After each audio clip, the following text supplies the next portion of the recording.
voyage autour du monde, en fait, ça a commencé, ça fait longtemps, quand j'avais 18 ans. J'ai commencé mes passions. Je suis parti au Texas sur le pouce. Après ça, j'ai fait la rencontre de Caroline. Puis ensemble, on s'est mis à voyager en Europe, en Australie, pendant un an, en Asie.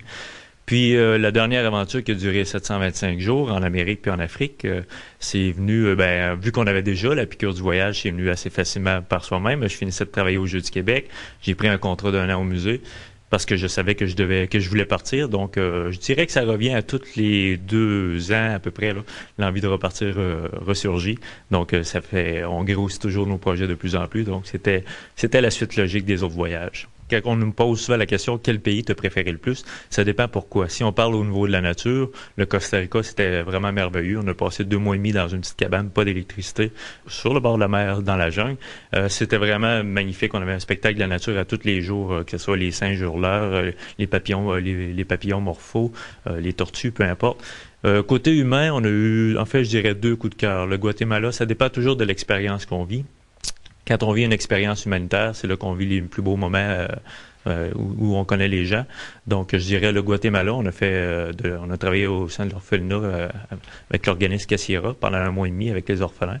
Puis par la suite, on est allé au Burkina Faso, en Afrique de l'Ouest. Là, on a travaillé aussi au sein d'une association où c'est extrêmement pauvre comme endroit.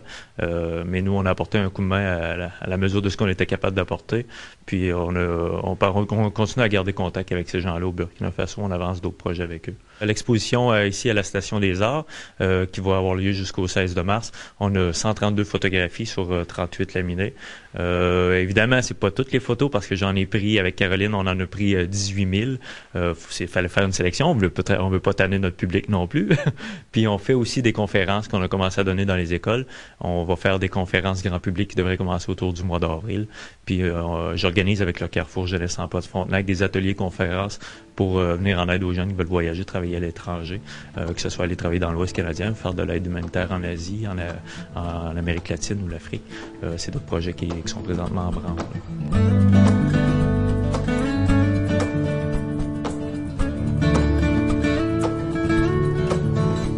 Souvent, les gens qui viennent nous voir, c'est des gens qui ont un petit quelque chose en eux, puis c'est de leur montrer que c'est possible. Parce que souvent, il y a beaucoup de gens qui ont le rêve de partir, mais juste le fait de ne pas savoir par où s'y prendre, qui connaissent pas la planification, souvent, ça les démotive.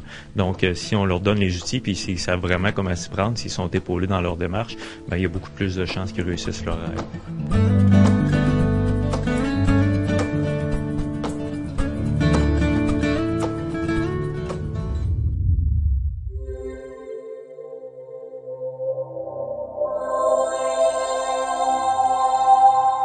Télécogeco, exclusif au câble.